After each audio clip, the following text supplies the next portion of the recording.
Buenos días, buenas tardes, buenas noches, Latinoamérica. Aquí estamos comenzando nuestra comisión 23 del coloquio de investigación en diseño. Y ahí, en primera plana, está Roxana Hinow, la doctora Roxana Hinow, que es la responsable de esta publicación que vamos a trabajar, que tiene que ver con el tema epistemología del diseño. Es la segunda edición, hicimos una el año pasado que salió publicada, y esta vez estamos proponiendo distintos ensayos, artículos que están en producción, para poder invitar a gente que está presente, entre estas 42 por ahora personas que nos están escuchando, a sumarse a esta propuesta. Roxana, Bueno, ¿qué contanos tal? cómo Buenas surgió todo tardes. esto. Adelante. Bueno, la verdad que es una alegría, en primer lugar, estar en la segunda vuelta de esta propuesta. Es una propuesta que surge en la asignatura de Epistemología del Diseño y que nos inspiró a hacer una reflexión sobre el campo del diseño en relación a otros campos y los desafíos que eso plantea a una epistemología del diseño. Y bueno, la idea es todos los desarrollos que hemos ido alcanzando y avanzando en el marco de la cursada en la materia, concretarlos en una publicación que permita también compartir y abrir el debate, un debate que es muy actual, muy desafiante, lleno digamos, cuestiones por resolver en lo que atañe a definir ese campo de la epistemología del diseño. En ese sentido, creo que es muy auspicioso la posibilidad de materializar en un escrito todos estos avances que fuimos haciendo en la cursada y además hacerlo como una segunda etapa de lo que ya fue publicado en el cuaderno anterior, en que también se concretó y se presentó muchos de los trabajos que surgieron de la cursada, ¿no? De epistemología del diseño en el doctorado. Así que por mi parte es una alegría y además estoy muy expectante de escuchar a los ponentes y a las ponentes que seguramente han ido madurando cosas que fuimos trabajando en la cursada. No tengo mucho más para agregar por ahora, más que proponer, no sé si estás de acuerdo Roberto, cuando vos consideres que comiencen con las presentaciones. En todo caso, puedo, si querés, también comentar, no sé si estás hablando, Roberto, porque no te escucho, pero puedo comentar también cómo surge la propuesta en relación a un modelo disparador que utilizamos, que fue una propuesta de Rich Gold, un diseñador que hace una serie de disquisiciones entre el campo del diseño, la ciencia, la ingeniería y el arte, para discutir las intersecciones, las vinculaciones y eventualmente la manera de diferenciar esos campos siempre desde la perspectiva del diseño. Ese fue el disparador, por decirlo así, para abrir esta reflexión propia de la epistemología del diseño, ¿no? Muy bien.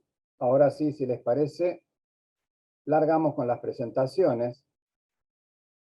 En primer lugar, transdisciplina entre diseño, cultura y artesanía. Una propuesta de Melba Cristina Marmolejo Cueva y David Piscín junto a Silvia Maldonado. La revalorización de saberes tradicionales y el cuestionamiento del proceso científico implican la exploración de nuevos senderos investigativos. Al proponer un abordaje en el marco de la transdisciplina, se cuestionan principios, paradigmas y teorías sobre la finalidad de la ciencia vinculada al diseño, la cultura y la artesanía. Desde sus orígenes, se ha ligado al diseño con movimientos ideológicos que marcaron concepciones sociales en cada época y es ineludible la relación con actividades propias de una cultura como la producción artesanal en diferentes contextos. Este trabajo pretende establecer diálogos entre saberes y alcances en el marco de la complejidad como teoría abarcadora, tomando las ideas expuestas por Edgar Morin en 1999. Adelante, Cristina, o quien sea. Ok, muy buenas tardes, noches o días, compañeros todos. Primero, mil disculpas por mi voz, estoy un poquito afectada de la garganta y estoy en un ambiente con eco, entonces no es problema técnico de ustedes, es problema de origen. A partir de eso voy a hacer una breve exposición de lo que en equipo nosotros reflexionamos con respecto a la transdisciplina. Me encantaría acotar, sobre todo antes de sumergirme en lo que fueron las reflexiones y teorías, que el trabajo fue sumamente enriquecedor, porque cuando tenemos la intervención de varios profesionales inmersos en un mismo campo y las formas en que nosotros tratamos de interpelar, reconocer, interpretar y sobre todo de dar a conocer nuestros puntos de vista junto con las teorías de pensadores como en este caso, que es Morin, que fue el que utilizamos como referente para nuestra exposición, dio como resultado un artículo que les invito por favor que lo vean con mayor profundidad, que no tiene la pretensión de dar ideas concluyentes, sino por el contrario, intenta proponer cómo esta conjunción entre la disciplina, la transdisciplina y otros componentes se conjugan para nosotros poder comprender esta complejidad teórica, que es lo que da lugar a las distintas formas de percepción, concepción e implicación del diseño. Sabemos de igual manera que el diseño, a partir de sus diversas especificaciones, puede tener distintos nombres, ¿verdad? Entonces, más allá de estas singularidades, nuestra propuesta lo que intenta es reconocer cómo se puede entender al pensamiento complejo y dichas implicaciones a través de la transdisciplina. Me voy a permitir leer brevemente la síntesis. En nuestro caso, como ya nos dijo Roberto, los tres autores, Silvia Maldonado, David Isín y Cristina Marmolejo, quien les habla, buscamos con este artículo, compañeros, establecer diálogos, es decir, cómo se comunican estos distintos saberes y los alcances en el marco del pensamiento complejo. Para ello, tomamos como referente a las ideas de Morin. En este punto, nuestro artículo partió desde una mirada transdisciplinar hacia el pensamiento complejo. Para ello, nos basamos en una de las tantas definiciones de Morin con respecto a la disciplina, que es entendida como una categoría del conocimiento científico que permite identificar especialidades, mientras que se describe a la interdisciplina como la aproximación entre diferentes disciplinas para el intercambio cooperativo. Además, el mismo autor define a la transdisciplina como aquella que organiza el conocimiento que se extiende más allá de cada disciplina para contribuir a la unidad del conocimiento, pese a que siempre reconoce sus diferencias o singularidades. De hecho, les invitamos a que revisen dentro de nuestra producción un esquema que refleja dicha síntesis y las relaciones teóricas aquí expuestas. Muchos se preguntarán, ¿y este acercamiento a qué obedece? Nuestra reflexión inicial al tratar de construir este trabajo fue darnos cuenta que muchas veces se aplican estas terminologías como sinónimas o que se hace un abordaje superficial. Y eso no puede ser relevante al momento de tratar de entender desde el pensamiento complejo cómo se articula el diseño, la cultura y la artesanía. Una vez que nosotros hicimos estas aclaraciones, pasamos a lo que es la transdisciplina y el pensamiento complejo orientado al diseño. Y sostuvimos que se comprende como la complejidad que está presente cuando se desarrollan procesos transdisciplinares que recogen diversas situaciones y que promueven alternativas de pensamiento. Por ende, este conocimiento tiene distintos cruces y distintas reflexiones y orientaciones. Las prácticas artesanales, a partir de dicha reflexión, entonces se reconocen como la génesis de las primeras manifestaciones del diseño. Y la producción del diseño se encuentra incluida en la cotidianidad porque se interrelaciona con la cultura y con la producción del diseño. Al ser el diseño un fenómeno sociocultural, se encuentra ligado al desarrollo de su contexto, incluyendo sus manifestaciones. Y es esta participación la que incide en las transformaciones interrelacionadas con la colectividad que obviamente conforma la cultura. Es este abordaje el que proyecta como una alternativa para proponer futuras investigaciones. O sea, como les explicaba al inicio de esta participación, no pretendemos dar una línea teórica absolutista, no, por el contrario. Lo que queremos dar a conocer es que a partir del conocimiento que se puede reflejar más allá de las singularidades, en esta conjunción que nos permita tener la organización del conocimiento hacia un alcance que traspase las especificaciones de cada disciplina, se puede alcanzar desde un objetivo común el conocimiento que va a tributar a distintas áreas o campos. 2 minutos, Cristina, para cerrar. He terminado, mi estimado Roberto. Pero muy bien el manejo del tiempo. Y ustedes dirán, ¿por qué le dice Cristina a Melba? Porque Melba nos quiere engañar. Pone Melba, pero es Cristina, ¿cierto?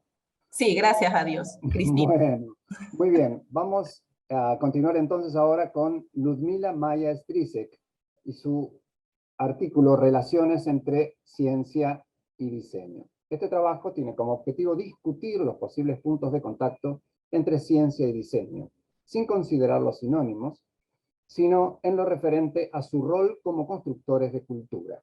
Para tales fines, se observarán diferentes visiones, tanto desde la perspectiva de las ciencias de lo artificial como desde la constructivista.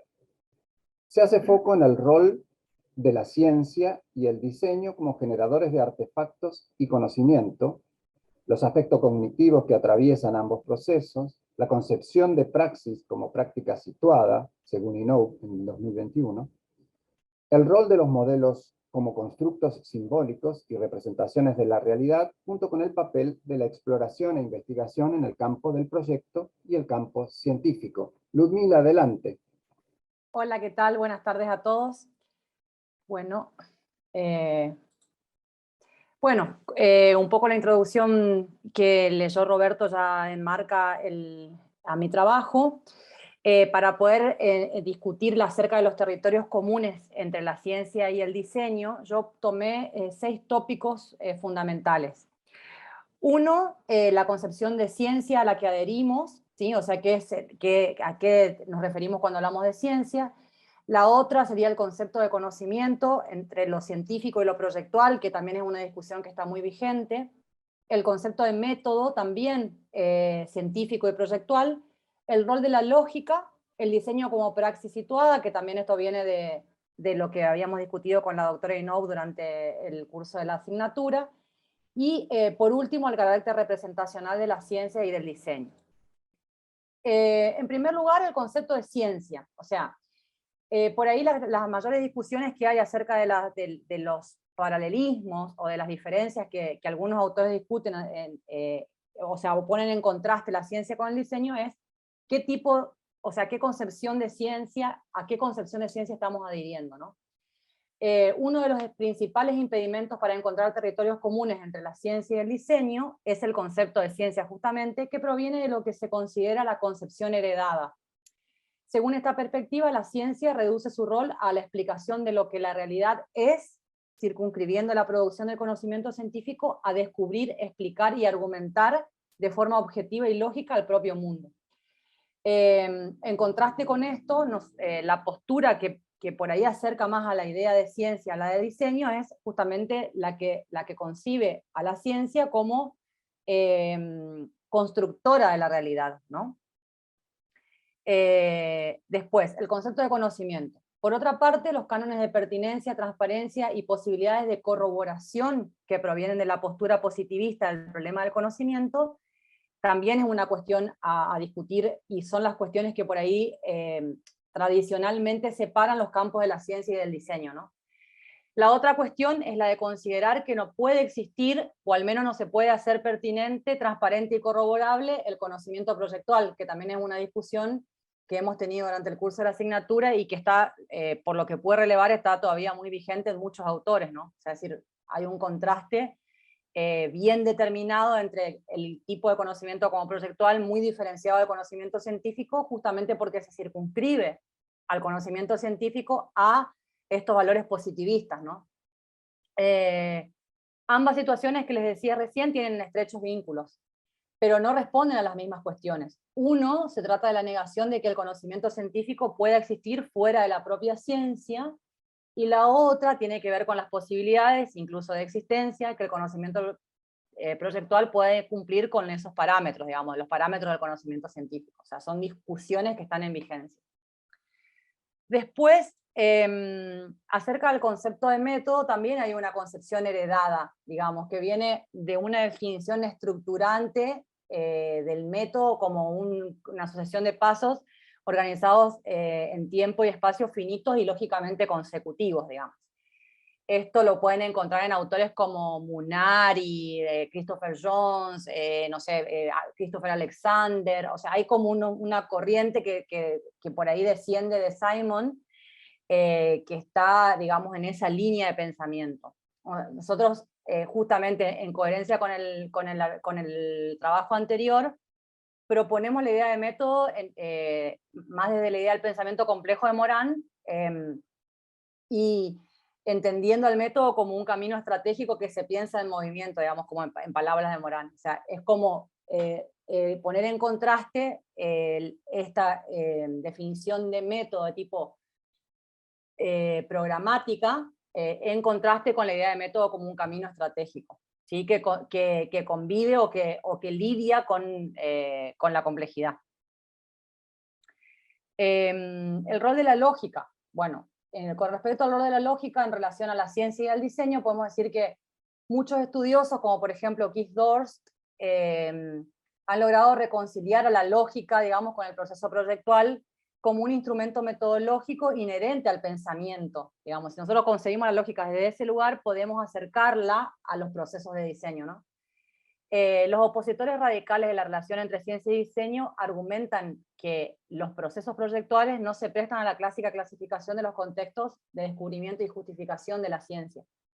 En tal caso, podríamos decir que dicha clasificación podría ser discutida en el sentido de que se propone una división, digamos, entre el contexto de descubrimiento y justificación, que en el proceso proyectual podría estar desdibujada.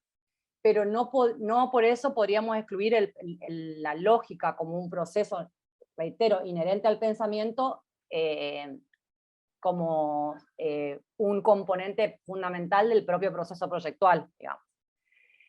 Y después, en cuanto al diseño como praxis situada, siguiendo a Inoue, digamos, la autora Inoue, el diseño puede ser considerado como una práctica social, ¿no?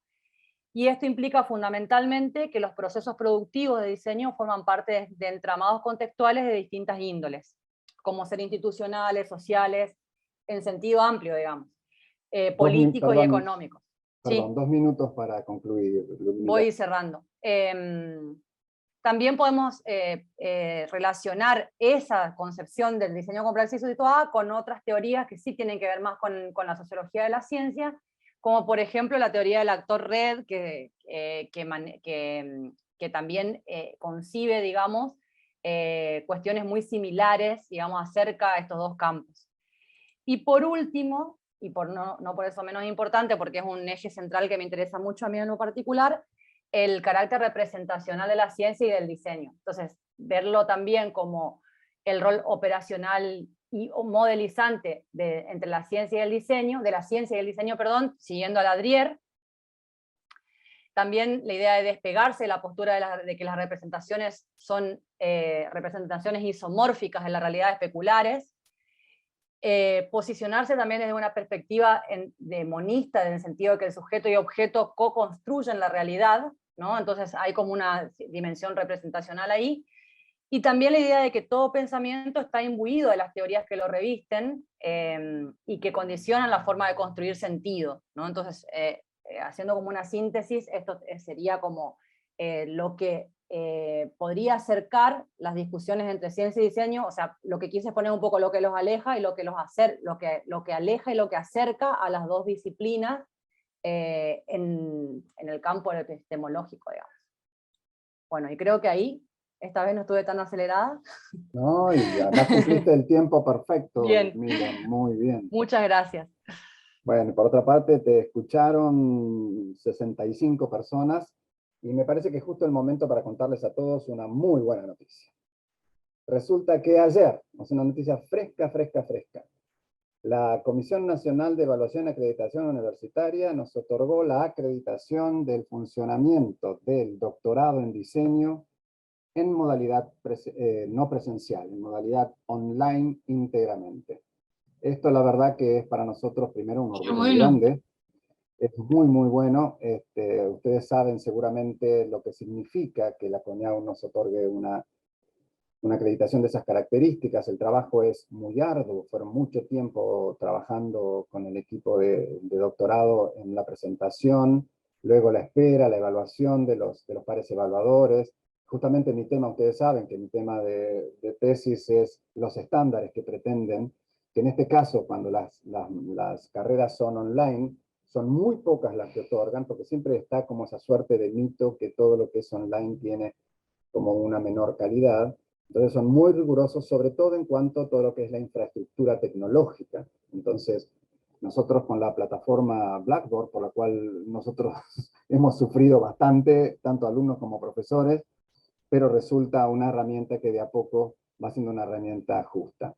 Perdón por la interferencia entre las ponencias, pero me pareció válido decirlo en un momento como este, porque entonces a partir de este momento, si bien las decisiones todavía no están del todo tomadas, y yo esto lo había comentado en varias oportunidades, ahora sí tenemos la oportunidad de hacer la versión online, la versión principal y la versión híbrida, diríamos, tomando algunas y otras perspectivas, si todo lo permite. Veremos qué es lo que decide luego la facultad. Bueno, vamos a seguir entonces con las presentaciones, si les parece. Ahora venía Luciano Dumont Rivas, de Brasil, que está estudiando con nosotros, haciendo un gran esfuerzo por hablar bien el español, o cada vez mejor el español, y lo hace.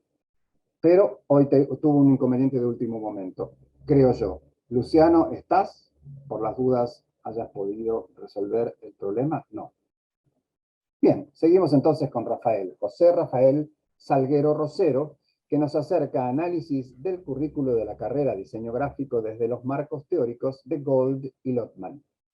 Su artículo interpreta la propuesta curricular de diseño gráfico de la Universidad Nacional de Chimborazo, enmarcándola en las variables propuestas por Gold.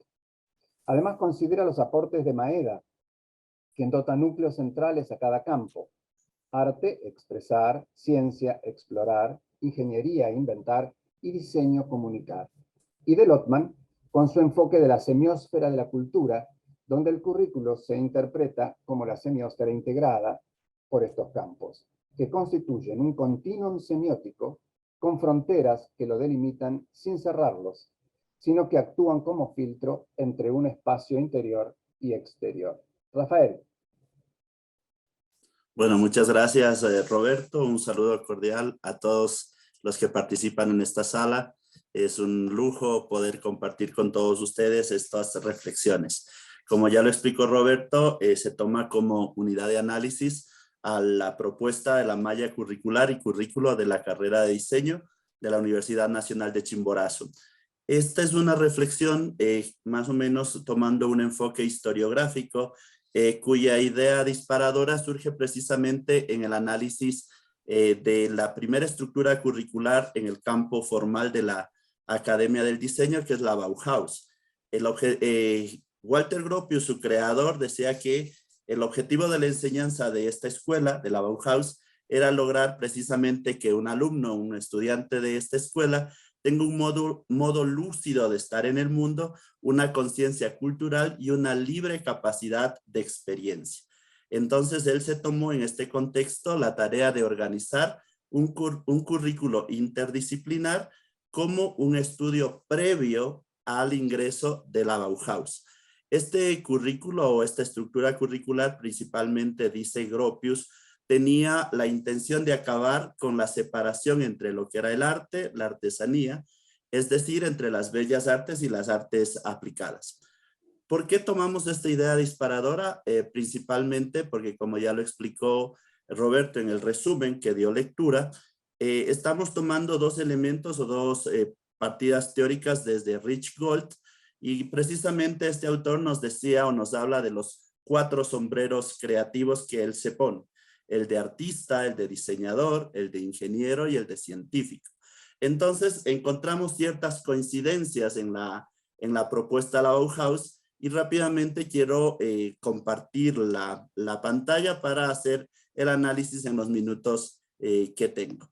Vamos a mirar en una primera lámina, ¿sí?, 3 momentos o 3 gráficas donde se puede visualizar. En primera, la propuesta de la inicial escuela La Bauhaus entre 1919 y 1928, donde vemos, como estamos observando en la gráfica, la interacción entre el arte, la tecnología y la ciencia. En una segunda gráfica estamos viendo la reconstrucción curricular de la nueva Bauhaus en Chicago entre 1937 y 1955 entre arte, ciencia y tecnología.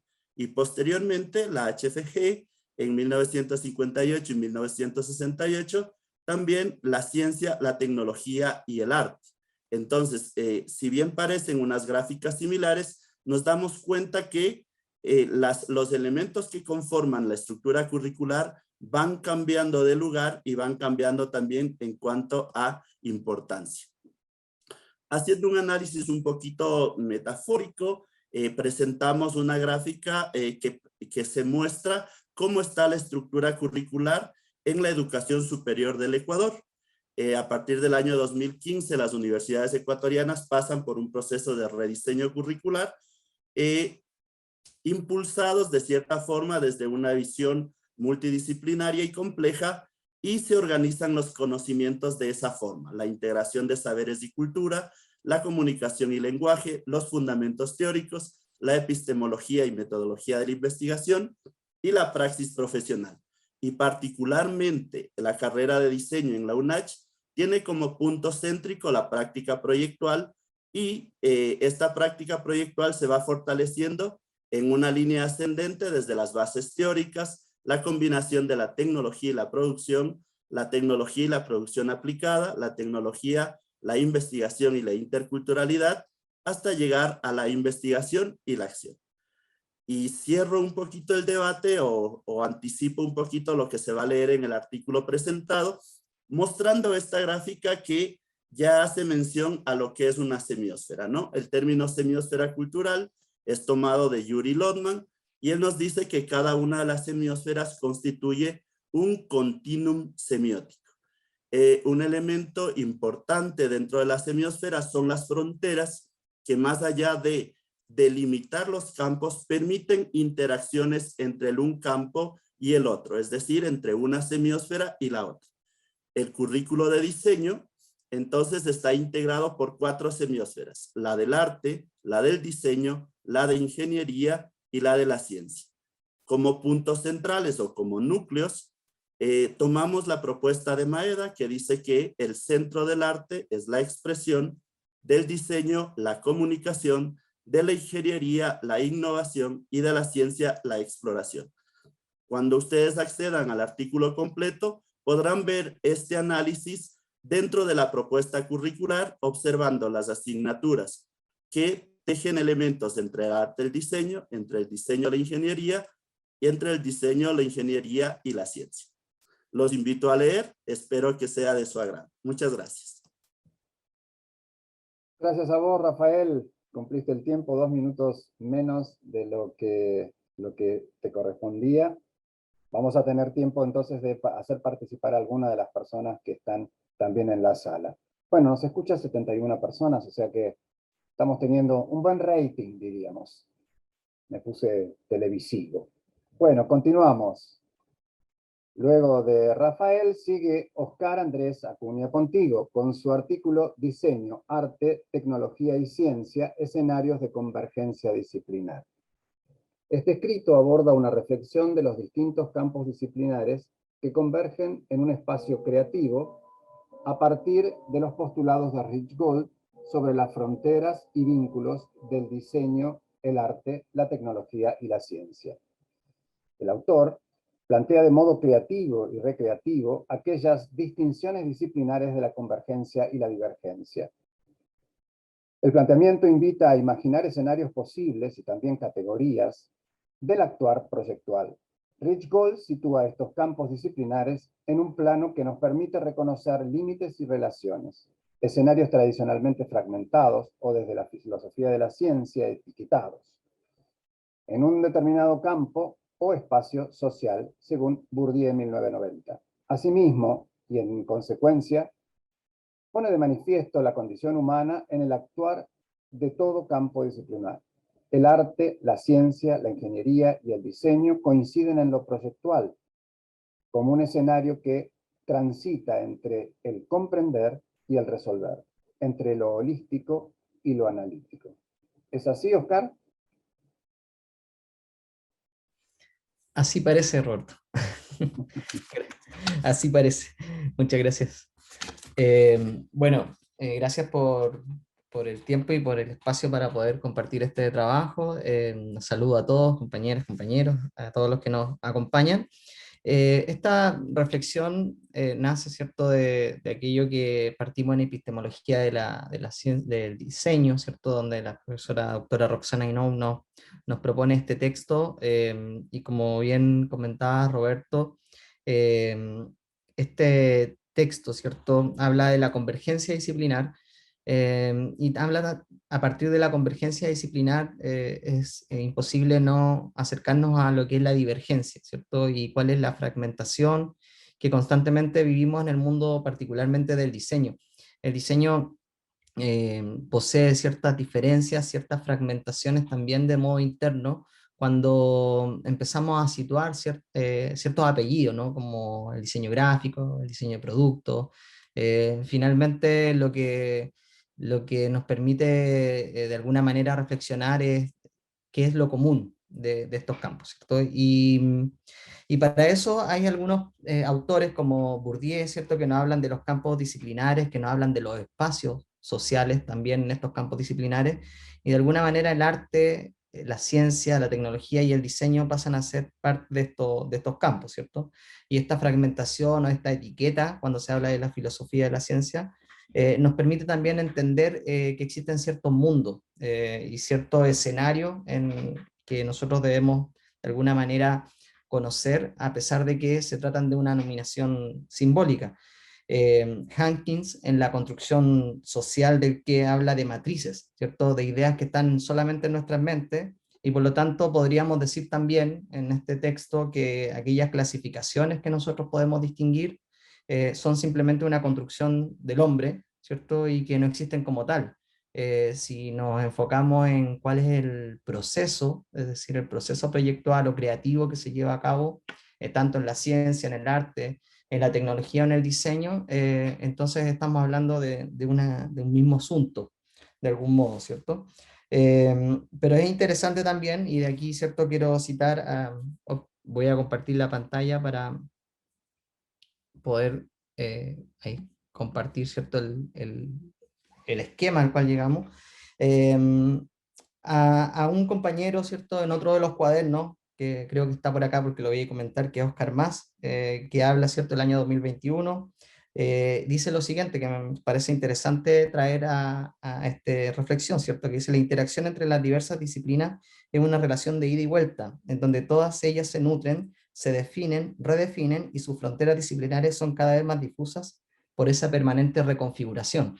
De alguna manera también, ¿cierto?, esta reflexión nos invita a entender o comprender cuáles son esas fronteras que nos están planteando.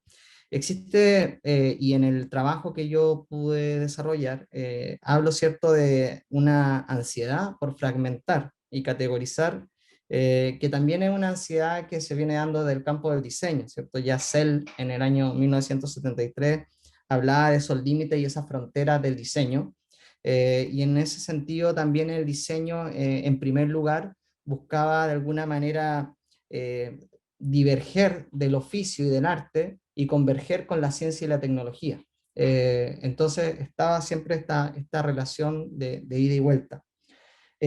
Bonsiepe también, ¿cierto?, nos habla, y ahí está citado, que como es sabido, el diseño no entra con facilidad en las estructuras académicas tradicionales, es decir, no se adapta a la división entre ciencia, tecnología y arte.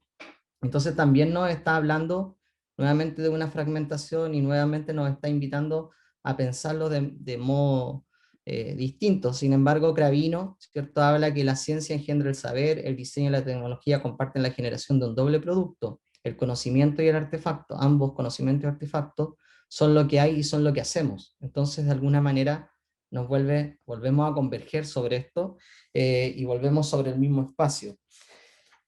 Yo cito en el artículo a Pitaluga, el 2020, habla sobre, en particular sobre el diseño, que dice que el valor de la disciplina reside en la capacidad de proyectar y no en lo que se proyecta como tal.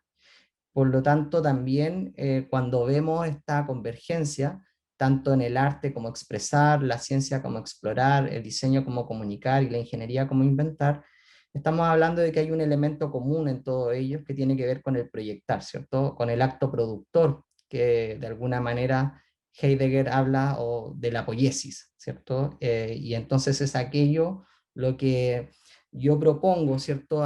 En reflexión, esta reflexión que nos una, y que genera ciertos estos escenarios entre lo analítico y lo holístico, y de alguna manera también aquello que Maldonado habla entre la intuición y el racionalismo, ¿cierto? Que es la discusión que siempre tenemos los diseñadores en esa relación, dónde estamos situados. Al final del texto, ¿cierto? Del texto en el cual proponemos esta convergencia disciplinar, se habla también, ¿cierto?, de aquello que Gold plantea en maneras de hacer mundo, ¿cierto?, que es esta construcción del mundo o de estos escenarios. Y en ese texto, ¿cierto?, cito ahí, dice: la convergencia disciplinar de la reflexión nos invita a hacer, que nos invita a hacer Gold, es también una manera de imaginar escenarios posibles. En consecuencia, es otra manera de hacer mundo a través de la integración en lo proyectual. 2 minutos, Oscar. 2 minutos. Ya, Roberto, estoy terminando, gracias. Entonces decimos, ¿cierto?, que tanto el arte, el diseño, la ciencia y la ingeniería, a través de la poética, se reúnen en lo proyectual.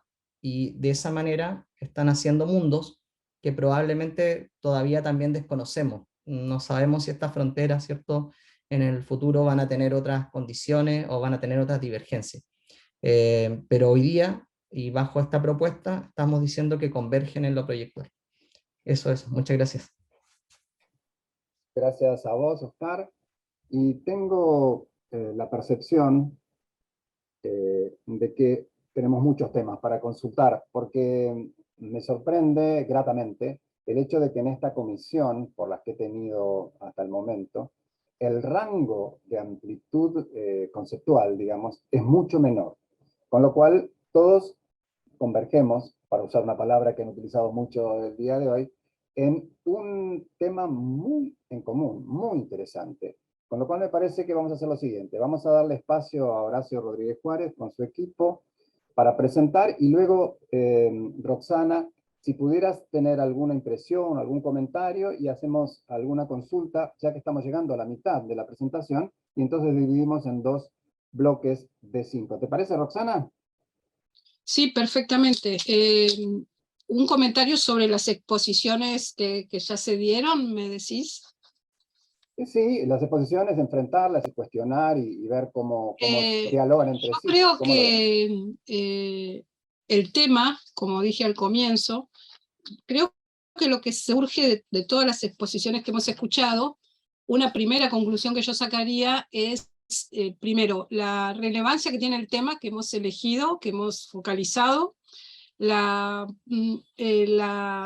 necesidad de seguir profundizando, porque me parece que es un campo abierto con múltiples perspectivas para ser pensado, que está en el núcleo mismo de la definición del campo del diseño, y que además resuena con respecto a paradigmas epistemológicos de alcance mayor, que son muy actuales y muy vigentes hoy, como es la necesidad de pensar transdisciplinariamente y desde la complejidad. Eso me parece que instala las disciplinas del diseño en una suerte de vanguardia, tanto en términos de su propia práctica, como de lo que vienen a demandar a la reflexión epistemológica. En ese sentido, creo que todas las ponencias de alguna manera pusieron en evidencia esta cuestión. No tanto y no solo que el diseño necesita de las reflexiones clásicas de la epistemología, pensadas en la perspectiva de la ciencia en su versión tradicional, sino que el diseño las interpela a esa epistemología y a esas concepciones tradicionales, y demanda que vuelvan a ser pensadas y a ser problematizadas. Y me parece que eso le da una riqueza y una originalidad muy grande, y que muestra la necesidad y la vacancia inclusive en cierto sentido, ¿por qué no?, pese a todo lo que ya se ha dicho y escrito al respecto, en relación al gran asunto de la epistemología, en particular del diseño, ¿no? Porque en principio epistemología refiere a esa región del pensamiento filosófico vinculado estrictamente a la validación y a los procesos de producción del conocimiento científico. Y entonces, ¿qué supone extrapolar ese campo a una disciplina como el diseño? Yo creo que ahí se articulan muchos de los temas que se han señalado y se han presentado, como la relación entre el pensamiento proyectual y el pensamiento científico, los procesos de ideación, de descubrimiento también se dijo, pero que en un sentido más amplio podemos hablar de ideación y de creatividad, y de validación, que en la ciencia tienen una función muy importante, pero que también en el diseño necesitan ser repensados y recontextualizados. Un poco por ahí irían mis reflexiones, ¿no? Muy No bueno, muchas gracias. cerrando nada. Inclusive yo diría que ese camino tal cual lo estás describiendo resulta no ser un camino llano, es un camino rugoso, áspero, ¿no? Y por eso Sí. yo quiero hacer el acento en la verdad que estoy sorprendido, gratamente y sumamente orgulloso de nuestros doctorandos, porque han hecho un trabajo de una Sí. solidez, de una seriedad, la verdad, estoy sorprendido, los En ese felicito. sentido también agregaría que tanto en esta cohorte como en la anterior, que propusimos este modelo de Rich Gold como una suerte de estímulo, de disparador, como dije antes, también para mí una grata sorpresa ver el entusiasmo y la creatividad y la productividad con que los doctorandos y doctorandas trabajaron a partir de ese modelo y lo pudieron repensar y apropiárselo desde sus propias reflexiones y de sus propias articulaciones. La verdad que ahí surgieron tal cantidad de cosas y con tanta riqueza que me parece que, bueno, para cuando dicta uno una materia como esta, es muy, digamos, muy gratificante, y para mí ha sido motivo de mucho aprendizaje también. Así que en ese sentido es también agradecimiento, además de admiración por los doctorandos y doctorandas. Bueno, gratificantes entonces para ambos, para vos y para mí, para todo el doctorado en realidad, para los profes y para los propios compañeros. Bueno, una aclaración previa que suena demasiado terminado, incluso algunos de ustedes hablan de cuando lean el artículo, entonces digo, hay artículos que están ya acabados, hay artículos que están en proceso y artículos que podrían estar empezando. Es más, entre las 72 personas presentes, hay gente que quiere sumarse y es bienvenida a poder trabajar porque estamos a tiempo. La idea es que este cuaderno complete su edición hacia fin de año, hacia noviembre, digamos, para no decir diciembre, que siempre es un mes que vuela. Con lo cual son bienvenidos todos a comenzar a trabajar en base a las ideas que hoy están surgiendo. Entonces tenemos el abuelo del proceso, que es el cuaderno anterior. ¿Recordás el número? No me acuerdo el número, Roxana. No me acuerdo, no me acuerdo. Bueno, Podría buscarlo, pero lo no. buscamos en un ratito, y si alguien si no lo busca, lo Ya te ponen en el digo, chat. ya te digo. Porque tenemos ese que es un trabajo concluido, este que sería un upgrade de este otro, ¿no? Es una orientación que profundiza aquel que hicimos en el primer, digo hicimos, me sumo, en el primer proceso de epistemología, ¿verdad? Entonces, quien quiera sumarse lo puede hacer, pasará por los procesos que todos están pasando o pasarán, que es las correcciones. Ahí nos puso Oscar el link para que lo tengamos a mano. Perfecto, gracias Oscar. Es Me el refiero a Oscar Max. 139. 139. 139. Correcto. Muy bien. Continuamos entonces, Roxana, ¿te parece? Sí, sí, perfectamente. Le damos espacio entonces a Horacio Iván Rodríguez Juárez y Daniel Gómez Santiago con su artículo Relaciones recíprocas y diseño entre las cerámicas de Talavera y las líneas de Nazca como elemento de identidad. Las historias de México y Perú comparten similitudes y proximidades en sus representaciones culturales.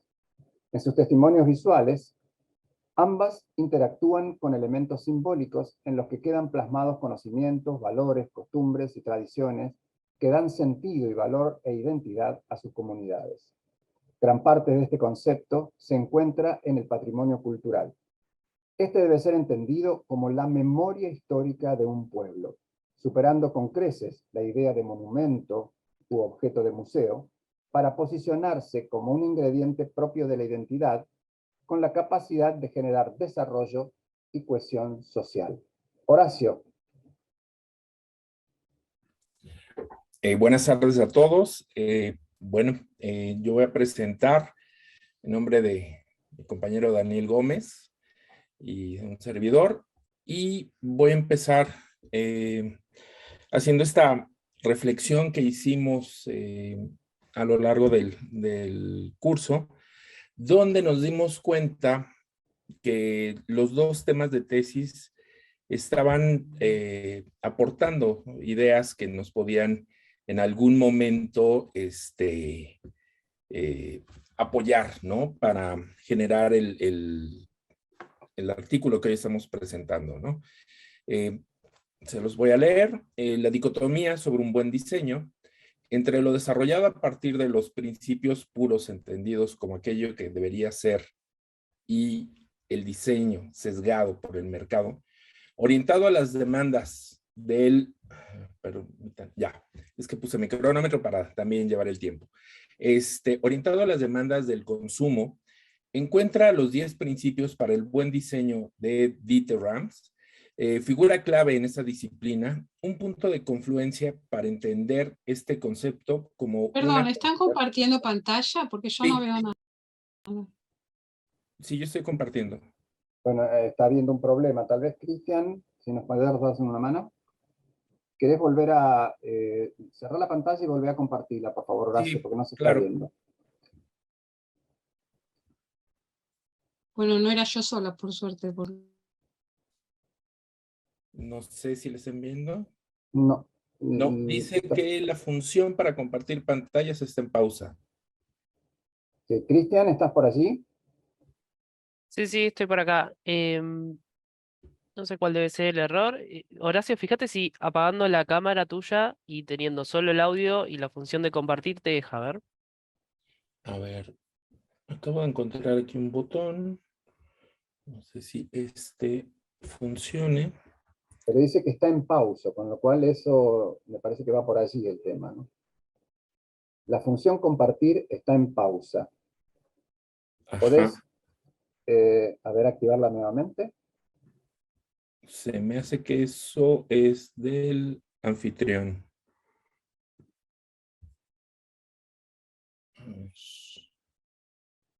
Sí, no es algo que pueda quitar yo.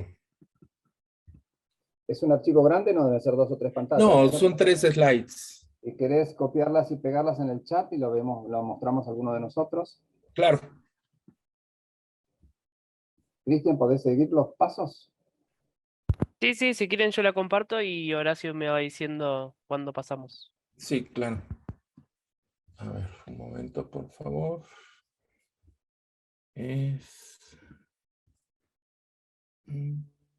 Cristian.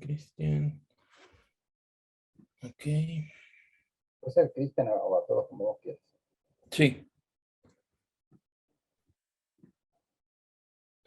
No tengo la función para enviarte el documento. Daniel, a ver si tú puedes. Sí, no. Intento, dice Daniel. Sí, él tiene problemas con su internet, por eso no va a poder presentar. Si no avancemos sin la pantalla compartida, lamentablemente, pone la cámara nuevamente y por lo menos te vemos y entendemos gestualmente la intención. Claro. Bueno, si no inicio, digo, no era mucho lo que había empezado. Entonces, la dicotomía sobre el buen diseño entre lo desarrollado a partir de los principios puros, entendidos como aquello que debería ser, y el diseño sesgado por el mercado, orientado a las demandas del consumo, encuentra en los 10 principios para el buen diseño de Dieter Rams, figura clave en esa disciplina, un punto de confluencia para entender el concepto como una cualidad de un rol decisivo y un enfoque actualizado a las necesidades del mundo contemporáneo. Las historias de México y Perú comparten grandes similitudes culturales en sus representaciones en el mundo. Sus testimonios visuales, ambas interactúan como elementos simbólicos donde quedan plasmados conocimientos, valores, costumbres y tradiciones que dan sentido y valor a sus comunidades. Estos conceptos se consideran como un patrimonio cultural que otorga los elementos necesarios para generar un constructo de identidad. Esa investigación se busca el dar cuenta del conjunto de elementos y sucesos que permiten corroborar esta teoría. En tal sentido, se toman dos producciones visuales de origen ancestral, como son las líneas de Nazca en Perú, durante la época grecolombina, y la cerámica de Talavera en Puebla, México, en la etapa colonial. Investigando el conjunto de conexiones existentes entre lo que hoy se consideran características del buen diseño, permitiendo así una mejor comprensión de los procesos de apropiación de los elementos visuales como parte de la identidad de dos países y culturas, tomando las referencias del autor Pérez al citar a Bourdieu, que puede interpretar estas dos representaciones visuales como abstracciones y referencias de la realidad, que nos permiten entender características de una actividad específica, parte de su entorno, como son estos dos elementos visuales, que lástima que no tenemos las imágenes para que tengan esa referencia visual. Las tenemos, las estamos viendo.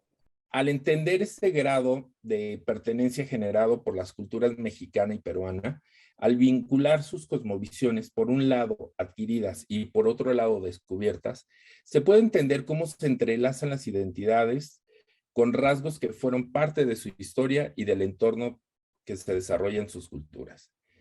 En el caso de las líneas de Nazca, la utilización inusual y la conexión única con el entorno natural que se generan las denominadas líneas de Nazca a lo largo de aproximadamente 1.300 kilómetros cuadrados de llanuras en el desierto en la localidad de Ica, en Perú, son las que dibujan figuras intactas por más de 2.000 años y que alcanzan hasta 275 metros de longitud.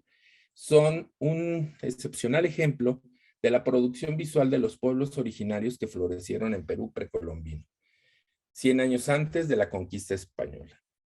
La denominación líneas de Nazca puede considerarse reduccionista, al tratarse en realidad de un conjunto de más de 800 geoglíficos, entendidos como figuras sobrenaturales de gran tamaño, grabados directamente con piedras sobre grandes llanuras. En este caso, la acepción popular de líneas facilita su difusión, pero genera pérdidas en el real entendimiento de su contenido mayor y de su significación. Los miles de kilómetros de extensión diagramados con precisión geométrica, utilizando la tecnología del momento y los materiales propios del lugar, dan cuenta cómo la relación armónica entre el diseño y el medio ambiente puede transformar un desierto en un paisaje simbólico, ritual, social y cultural. Ese vínculo entre el entorno y el diseño logra el reconocimiento internacional al ser declarado en 1994 por la ONU como Patrimonio Histórico Cultural incomparable dada su extensión, magnitud, cantidad, tamaño y diversidad en relación con otras producciones ancestrales similares a nivel mundial. En el caso de la Talavera, de la cerámica de Talavera, a su vez, dentro de la cultura y tradiciones heredadas tras la conquista española, encontramos en México la cerámica de Talavera, una representación estética compuesta de elementos simbólicos que recrean una visión iconográfica y tropicalizada por artesanos locales donde la zona geográfica donde se encuentran los materiales idóneos para elaborar el barro por el tipo de tierra que existe en la zona es similar a las características que se encuentran en la región de Toledo, en España, donde se crea y se conforma un nuevo discurso que en la actualidad se posiciona como un distintivo para el estado de Puebla. Por tal motivo, al igual que las líneas de Nazca, es reconocida por la UNESCO en el 2019 como Patrimonio Cultural Inmaterial de la Humanidad. La Talavera considerada como un tipo de artesanía con características propias, en su mezcla de elementos iconográficos y su paleta de color definida, convirtiéndose en una cerámica con un alto valor comercial por lo que representa en sí misma. Haciendo un paréntesis sobre estos dos casos, la identidad de un lugar, región o país se convierte en un referente visual que da sentido a la apropiación de los pobladores por medio de elementos gráficos, 2 conformando minutos, Horacio. una cosmovisión reconocida a través de las singularidades que son aceptadas como propias. Esto permite que desde el constructivismo irrealista, planteado por Nelson Goodman, la cerámica de Talavera y las líneas de Nazca sean adoptadas como dinámicas intencionales, simbólicas y representaciones de una población, al no ser posible de trazar fronteras entre rasgos del mundo y que dependen de discursos y los que no pertenecen a ellos.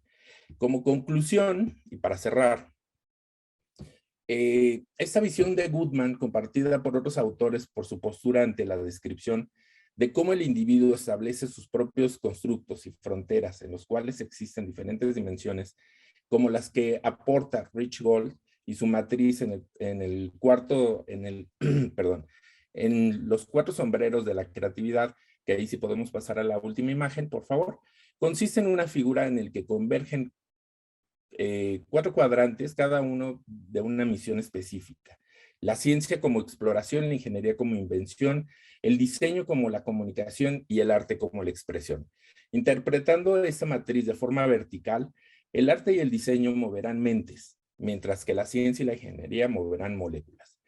En forma horizontal, el arte y la ciencia serían universales, mientras que el diseño y la ingeniería específicos, al adaptar las características propias de la cerámica de Talavera y los concernientes a la línea de Nazca, esta matriz corrobora la cercanía y coincidencias existentes entre los objetos de estudio. Muchas gracias. Gracias a vos, Horacio. Justo en tiempo cumplido. Y continuamos. Continuamos ahora con Pablo Ernesto Domínguez González y Mitzi Bielma junto a Denise Lizama con su artículo Dominios flexibles de la interactividad disciplinar entre diseño, ingeniería, ciencia y arte. Variación de posturas relativas al usuario inserto en el sistema. La particularidad de este artículo es reparar que Gold plantea para el diseño un esquema de campo de conocimiento en sí mismo. Esta inconsistencia que se percibe en forma preliminar se desprende de la comparación de su texto con la concepción del diseño propia de la interdisciplina, que lo concibe como un mediador entre campos disciplinares complementarios con interacciones flexibles. Esto motivó a ver como por primera vez al diseño y su etimología. Adelante, Pablo. Sí, muchas gracias. Va a comenzar Denise. Bien, adelante, Denise. ¿Estás por ahí, Denise? Ahí está, ahí viene. ¿Está silenciada, Denise? ¿Ahí sí? Ahora sí. Hola, buenas tardes. Tenemos un pequeño documento, Roberto. No sé si lo subimos, lo enviamos. Pablo, a lo mejor se lo puedes enviar a Roberto o lo comparto yo. Compártelo tú. Sí, compártelo. ¿Estoy autorizada para compartir en Zoom? Sí, sí. Roberto, ¿sí? Súper. Vamos a hacer una pequeña... Somos 3, así que vamos a hablar bien poquito cada uno. Para poder... sacar de aquí mismo. ¿Se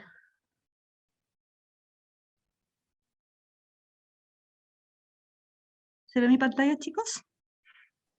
Sí. El explorador completo. Tal vez sería eso, en pantalla completa. Sí, en presentación. Me perdí, Pablo. ¿A dónde estamos acá en presentación? Izquierda arriba, derecho. Tengo archivos, editar, ver. A la derecha, arriba de todo, dice presentación. Es... Perfecto. Perfecto. Ya chicos, vamos a hacer una pequeña introducción, luego Pablo va a profundizar en algunos temas que nos parecen interesantes. Este artículo se origina por en realidad una inquietud de este como equipo medio híbrido. Soy diseñadora, Pablo ingeniero, Mincho también es ingeniero, y Pablo y yo trabajamos en el área de innovación, el área médica, desde el diseño. Pablo de la piel hacia adentro en la cabeza, yo de la piel hacia afuera con dispositivos hápticos. Así es que en esta extraña mezcla, lo primero que hicimos fue preguntarnos acerca de, y con la invitación de la profesora de epistemología, por qué en el fondo los 4 sombreros de Rich Gold aparecía el diseño como un área en sí misma, ¿no es cierto? Siendo que desde nuestra mirada había una inconsistencia, dado que el diseño básicamente pensamos que se mueven estos límites variables, ¿ya? Y nos acordamos un poquito conversando de, esta es una imagen inspiradora de una tienda que se llama aquí Golpe del Monito, que es una sombrerería de principios de 1900 de Santiago que ha sobrevivido a todos los terremotos, que pensamos que el diseño, más que ponerse en una postura, ¿no es cierto?, en un casillero, más bien estás en una vitrina donde tú vas tomando distintos roles, ¿no es cierto?, y en este sistema de usuarios vas abordando estos límites flexibles de acuerdo a la problemática a abordar en el proyecto, ¿ya? Nos planteamos, y citando a Fabio Cruz, arquitecto, como menciona en su librito sobre la observación, acerca de ver por primera vez esta problemática, inspirados también en esta interdisciplina, de este super equipo que se armó. Como paréntesis, no nos conocemos, así que nos debemos una buena comida, pero hemos trabajado súper bien vinculados online. Y pensamos que básicamente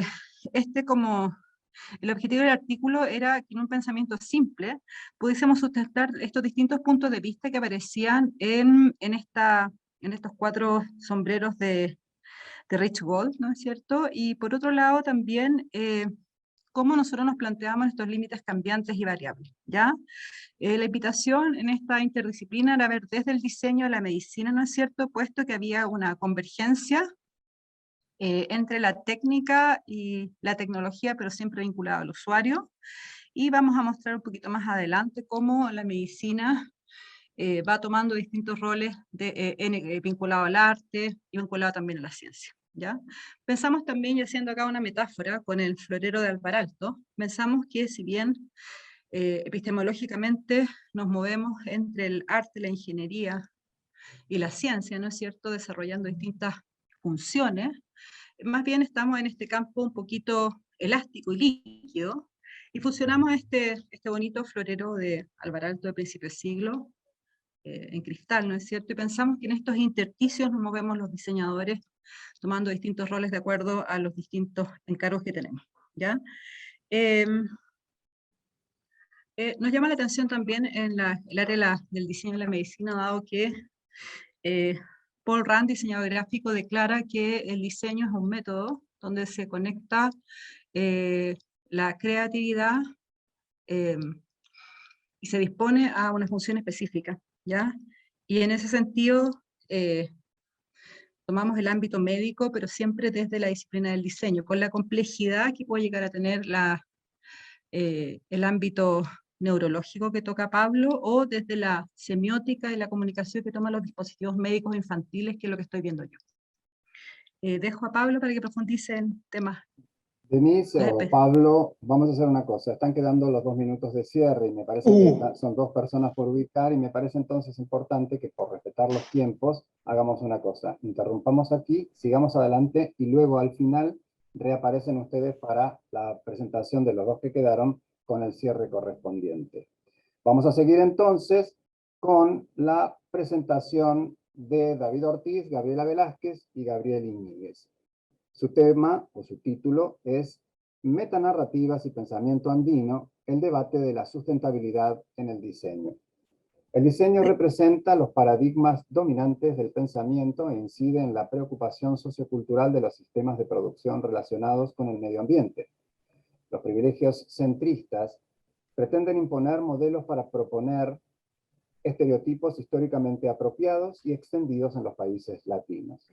Esta universalidad y supraculturalidad es una ideología monoculturista, como antítesis de la posmodernidad que más bien apalanca las formas de representación cultural simbólica. Solo de esta manera es posible comprender el pensamiento andino en diálogo con los procesos sostenibles en el diseño. Adelante, David o Gabriela o Gabriel. Buenas tardes, buenas noches. Bueno, acá en nuestro equipo de trabajo vamos a hablar los tres, así que tenemos ya esquematizado para alcanzar en el tiempo. Nuestro tema, metanarrativa y pensamiento andino, el debate de la sustentabilidad en el diseño. ¿Qué es lo que buscamos nosotros con nuestra reflexión teórica? Buscamos comprender el pensamiento andino y relacionar estos saberes y haberes ancestrales dentro de los procesos y modelos sostenibles del diseño, entendiendo así esta actividad del diseño como una perspectiva holística, creativa e innovadora, planteándonos cómo a través del surgimiento de nuevos procesos y materiales alternativos, la actividad del diseño podría favorecer al equilibrio entre la sociedad y el medio ambiente. Nuestros países latinoamericanos, antes de los procesos colonizadores, desarrollaron sistemas ideológicos caracterizados por el respeto, la complementariedad, la reciprocidad con el entorno, con el cosmos, propios de un gran conocimiento transmitido oralmente de generación a generación. Es por eso que nosotros, dentro de este artículo, tomamos a la metanarrativa como conductor y entendemos a la metanarrativa como este conductor que ha permitido que nuestros pueblos, a través de esta oralidad, puedan transmitirnos este conocimiento. Y a través de este conocimiento transmitido de cierta forma de este formato oral, y también que lo hemos encontrado dentro de vestigios o artesanías, esto nos invita a nosotros a desaprender. Entonces es como una reflexión para desaprender lo que hemos nosotros acá aprendido. Como diseñadores nosotros podemos tomar un rol de agente de cambio, esto enfocado en los modelos de diseño de forma circular, pensando en que el desecho no es el fin del producto, no es el fin del objeto, y aquí surgen nuevas necesidades. Lo que buscamos nosotros es reflexionar en esta idea del convivir nuestra sociedad con la naturaleza. Dentro del pueblo andino existe este buen vivir o summa causai, y es lo que nosotros buscamos generar esta reflexión con el artículo. David. En este sentido, nos dimos cuenta de que cómo se pueden insertar estos relatos que corresponden a narrativas que no se pueden contar a través del pensamiento occidental. Entonces hemos tomado como referencia la metanarrativa que propuso Lyotard en la década de los 70, pero aquí resulta que hay algo bien interesante porque él habla de cómo se puede llegar a generalizar este tipo de discurso narrativo en el cual excluyen este tipo de conocimientos relacionados con los saberes y haberes ancestrales. Pero sucede un debate medio interesante porque Kallinikos lo contradice. Él coge una corriente totalmente contraria en el que dice que sí es posible tener una visión que trate de enfrentar al capitalismo desde estas, llamémosle, derivas de conocimiento. Entonces nosotros cogemos este principio para poder explicar que el discurso a través del diseño, estas oralidades narrativas a través del diseño, sí se pueden llegar a consistir como sistemas de producción que pueden comulgar con orígenes diferentes, tomando en cuenta esta diversidad entre physis, tecne y episteme, que es parte muy importante de cómo se puede determinar nuevos conocimientos, o un origen importante sobre qué es lo que se puede hacer a través del diseño. Entonces puede corresponderse como un sistema muy interesante de producción en este sentido actualmente. Hemos cogido también cómo poder abordar este tema a través de varias disciplinas o varios elementos que son muy complejos. El uno, por ejemplo, a través de teorías de Canclini con elementos culturales, de explicaciones a través de la cultura sobre la epistemología del sur con de Santos. Algunos elementos también complementarios que nos permitieron comprender sobre narrativa con Greimas. Y lo más delicado creo que es cómo, por ejemplo, el pensamiento andino se circunscribe en las poblaciones que tienen muchísima influencia en Latinoamérica, especialmente con este mismo origen sobre las poblaciones de la Via Yala. Y estos microrelatos, ¿qué función o cuál sería la funcionalidad o cuál sería el aporte que puede generar para el diseño? Entonces nos quedamos, entre varias de las cosas que descubrimos, nos quedamos con un elemento muy importante que habla sobre la función del ser humano y su equilibrio para la conservación de la vida. Este es un gran resumen porque también nos dimos cuenta que dentro de los procesos de aculturación, hibridación cultural, transculturación, hibridación, que son reflexiones muy importantes en la actualidad sobre el término de fenómenos en la cultura, nos dimos cuenta de que esto lleva una ventaja, incluso mucho, un aporte más increíble y que va muchísimo más allá que el propio debate actual que nos da la sostenibilidad y la sustentabilidad. Es un gran hallazgo en realidad en el pensamiento, que esto haya estado incrustado históricamente en un pensamiento andino y que sea propio en realidad, pero va muchísimo más allá. Justamente la gran relación que nos dimos cuenta también es de que no es destructivo. En cambio, el capitalismo empieza a preocuparse a raíz de estos problemas en torno al ecológico. Y creo que la carga del diseño también de aquí en adelante vendría cargado con elementos muy importantes y muy significativos sobre estos símbolos. ¿Cuál es la función que llegarían a cumplir estos símbolos identitarios que son muy importantes, que nosotros necesitamos no rescatarlos, sino tomarlo en cuenta para hablar de nuevos procesos de multimodalismo e relaciones interdisciplinarias o multidisciplinarias también? A David, continuación, prosiguen. quedan 2 minutos, se los cedemos, entonces, ¿quién está faltando? Sí, ante todo, muchas gracias a Ahí todos. está. Adelante. Lo interesante también de esta construcción de este documento fue las perspectivas que tuvimos los tres, teniendo en cuenta que David se encuentra dentro de un espacio donde el pensamiento andino se desarrolla a diario, Gabriela también en la parte central, en la capital, y el que les habla, yo soy de la costa, donde realmente el pensamiento andino se ha ido desapareciendo poco a poco. Pero hemos encontrado algunas ideas interesantes dentro de todo ello. Una es que dentro de la cultura del pueblo, el diseño se convierte en un proceso integrador y difusor de mensajes a través de sus objetos y los productos. Encontramos palabras claves como el sincretismo, la culturación, la transculturación, el mestizaje, esta hibridación cultural, que son en sí fenómenos constructivos que a su vez se van de una u otra desarrollando para poder encontrar una mediación cultural y el sentido de alteridad en los productos intangibles. Y todos estos procesos son constituidos desde la metanarrativa. Los conceptos de adaptación de diseño pueden inmiscuirse con intereses en la investigación de la multimodalidad y enfoques interdisciplinarios, y discursos centristas con los relatos de la narrativa relacionada al pensamiento andino, derivado de las culturas de Apialaya. Pueden evolucionar hacia una idea de mejora de sostenibilidad y sustentabilidad. La producción con el diseño puede comulgar con orígenes diversos de la psiquis, de la técnica y la episteme. Lo interesante de esto, y creo que este proceso colaborativo al momento de construir este documento nos llenó con nuevas perspectivas y hace un llamado a la construcción de nuevas publicaciones sobre estos temas, acercándonos a esta realidad de los pueblos latinoamericanos y de esta mirada desde el sur. Agradecer a mis compañeros, creo que esto fue una experiencia muy interesante, yo como costeño, entender y asimilar cómo se construye el pensamiento andino en el mismo país. Muchas gracias a todos. Gracias a vos, Gabriel, también a David y a Denise, perdón, y a Gabriela. Y ahora seguimos entonces con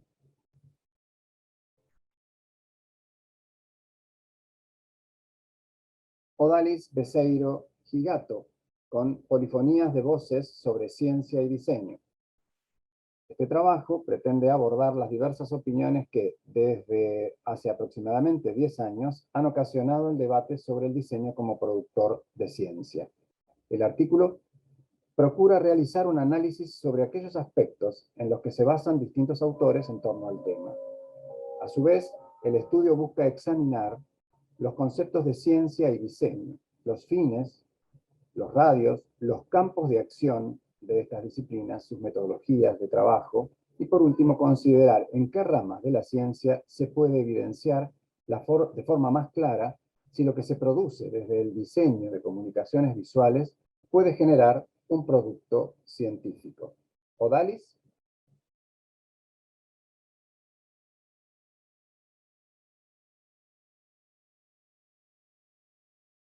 Caramba. Parecería que Odalis no está. No sé qué pudo haber pasado. Continuamos entonces. Vamos a pasar a José Tamayo Revilla. José, ¿estás? Sí, aquí estoy, Roberto. Bien. El título del artículo de José es la relación entre diseño, arte, tecnología y ciencia y la capacidad creadora de las comunidades urbanas. Una aproximación según los postulados de Albert Reis. Albert Reis, desde su enfoque sociológico respecto al estudio de las comunidades urbanas, define 4 características formativas de las urbes: la capacidad inventiva y la facultad creadora de la tecnología, la ciencia y el arte, la presencia de actividades agrícolas y no agrícolas, la complejidad de la división del trabajo y el tamaño y la densidad del área poblada. En este contexto, el presente escrito pretende encontrar puntos de contacto en las visiones de Reis y Gold para establecer cómo el contexto, el proceso creativo y la transferencia de conocimientos han influenciado en la manera en que se transforman las ciudades. Adelante, José. Gracias, Roberto. Bueno, buenas tardes, compañeros. Pues este trabajo, quiero decir que particularmente epistemología me costó un poco de trabajo al inicio, ¿no? Encontrar esos vínculos, esa chispa que me permitiera conectar lo que deseaba investigar con esta temática. Y bueno, pues en esa búsqueda bibliográfica pues encontré un autor a través del cual pude hacerlo perfectamente. Y bueno, hoy estoy utilizando esta información también como alimento para el trabajo de tesis que debemos desarrollar. Voy a compartir mi pantalla para proyectarles la presentación. Y como decía Roberto, ¿no? La temática se sustenta en establecer la relación entre los 4 campos profesionales o las 4 disciplinas que establece Rick Gold en su esquema y la capacidad creadora de las comunidades urbanas, en este caso, pues centrándome en los postulados de Albert Reis, Albert J. Reis, un sociólogo que se vincula específicamente al diseño urbano en los Estados Unidos. Me da un segundo porque la presentación ahora para. Pues bien, para poner un poco en contexto y cómo se logran estos cruces, pues creo que es mejor presentar a Albert Reis porque a Rick Gold todos lo conocemos, ¿no? Albert Reis pues desarrolla su actividad durante la segunda mitad del siglo XX en las ciudades norteamericanas y bueno, establece cuatro características desde el punto de la sociología que son importantes para comprender el proceso formativo de las ciudades. Y bueno, en este caso, para esta investigación me centré en el primero de estos elementos, que es la capacidad inventiva y la facultad creadora de la tecnología, la ciencia, el arte y el diseño, como elementos, como campos que vienen a condicionar cómo se crea, cómo se forma y cómo se transforman las ciudades. Él aborda esta temática desde un enfoque transdisciplinar, algo que para su momento pues resultaba ciertamente novedoso, ¿no? Y lógicamente es fácil conjugar esta visión con el postulado de Rick Gold que establece que no existe una división intelectual entre la cultura científica y la humanística, ¿no? Y al contrario, que es necesario desde ese punto de vista transdisciplinar, desde ese saber, o sea, posicionándose en uno de los campos disciplinares, mirar y aportar hacia todo el conjunto, ¿no? hacia todas estas otras disciplinas, para resultar en procesos creativos mucho más complejos y profundos, capaces de incidir de mucho mejor manera en la problemática que estamos estableciendo, ¿no? A raíz de esto, bueno, pues realicé la adaptación de la estructura del esquema propuesto por Rick Gold hacia uno que se asociara de mejor manera hacia los postulados que Albert J. Reis establece para el proceso formativo de las ciudades. Y bueno, en esta búsqueda, en este análisis de los esquemas, pues me llamó la atención en qué lugar quedaba Albert Reis dentro de este esquema, ¿no? O sea, cómo yo podría ubicarlo él dentro de él, y traté de extrapolarlo como un ser humano hacia la nueva propuesta, que precisamente se integraría perfectamente con esa estructura propuesta por J. Reis, ¿no? Bueno, pues resulta que en este caso, y a la luz de estos dos enfoques, pues establezco que ese entorno práctico-social en el cual se desarrolla toda la actividad creativa podría condensarse dentro de la ciudad como el entorno práctico-social en donde ocurre el acto creador y que es en el cual el ser humano, como habitante poético de dicho entorno, puede realizar ese acto, ¿no? Ahora, una vez ubicado el ser humano como centro, comienza el proceso de análisis a través de las posturas establecidas por Reis sobre cómo podría llegarse a esa interdisciplinariedad, ¿no? Y bueno, es muy fácil quizás lograr esa interdisciplinariedad desde el ámbito individual, ¿ok? Desde la perspectiva de nuestra individualidad, este acto pues se apoyará y necesariamente aportará con mayor fuerza a uno de los campos profesionales antes mencionados, pero sin embargo, ese aporte pues ciertamente tendrá importante repercusión en nosotros tres. Ahora bien, siguiendo esta misma línea, es posible establecer que el arte, o sea, estos cuatro campos, convergen en la humanidad y el intelecto de la persona que realiza el acto creativo, y las urbes pues podrían interpretarse entonces como ese contexto ideal, ¿no? Muchísimo cuando hablamos de una sola persona, pero llegado el momento, y es a lo que yo pretendo abordar en mi investigación, se puede complejizar mucho, ¿no? En la medida que se van agregando actores al proceso creativo, en la medida que, o sea, puede aumentar proporcionalmente en la medida que el número de seres humanos se multiplica. Y bueno, el contexto urbano quizás sea el mejor ejemplo de ese entorno práctico social muy complejo en el cual pues debemos desarrollar el acto creativo. Y 2 lo minutos podemos para cerrar, José, 2 Sí. minutos. Y lo podemos ver en cuanto a las nuevas condiciones, ¿no? A las nuevas tendencias sociales, técnicas que nuestra sociedad experimenta. Ahora bien, el reto en este contexto radica en poder lograr la convergencia en el ecosistema urbano. No solo o sea, atendiendo a 4 escalas de integración. La primera, como el individuo, como el ser único, que bueno, lógicamente al estar en una sociedad no estamos aislados. El segundo, a nivel de sociedad, a nivel de, o sea, cuando confluyen algunos de estos individuos y aportan a la comunidad. En la tercera escala ya como Estado, claro, en este caso prácticamente como país, y en la cuarta etapa ya dentro de la sociedad civil globalizada, creada, por supuesto, por esta integración de estados y a la cual, pues, en la cual todos interactuamos gracias a la propia tecnología, ¿no? En este punto, pues yo considero que es posible establecer que estos 4 campos, estas 4 disciplinas del diseño, pues forman parte estructural de las transformaciones de las urbes. Esto propiamente se desarrolla un poco más en el trabajo, y que, bueno, están asociados a procesos de ajuste y organización y reorganización flexibles proporcionados por el avance en cada uno de estos campos. Y bueno, el gran reto está en mantener el equilibrio, ese delicado balance entre las 4 escalas, entre el individuo y entre la sociedad globalizada. Listo, Roberto. Gracias, compañeros. Muchas gracias, José. Una reflexión cortita. La verdad que es un placer escuchar los diversos acentos, en este caso el acento cubano de José, a pesar de que estás en Ecuador, ¿verdad, José? José, lo perdimos. Bueno, creo que sí que está en Ecuador. Sí, disculpa, en Ecuador, sí. En Ecuador, pero sos originalmente de Cuba, ¿verdad? Sí, Bueno, de Cuba. Bueno, seguimos entonces. Vamos ahora con Esmeralda Itzel Álvarez Contreras, otra que se hace llamar Itzel, pero se llama Esmeralda. Y su título es Las imágenes en la divulgación científica, convergencia entre el diseño, el arte, la ciencia y la tecnología.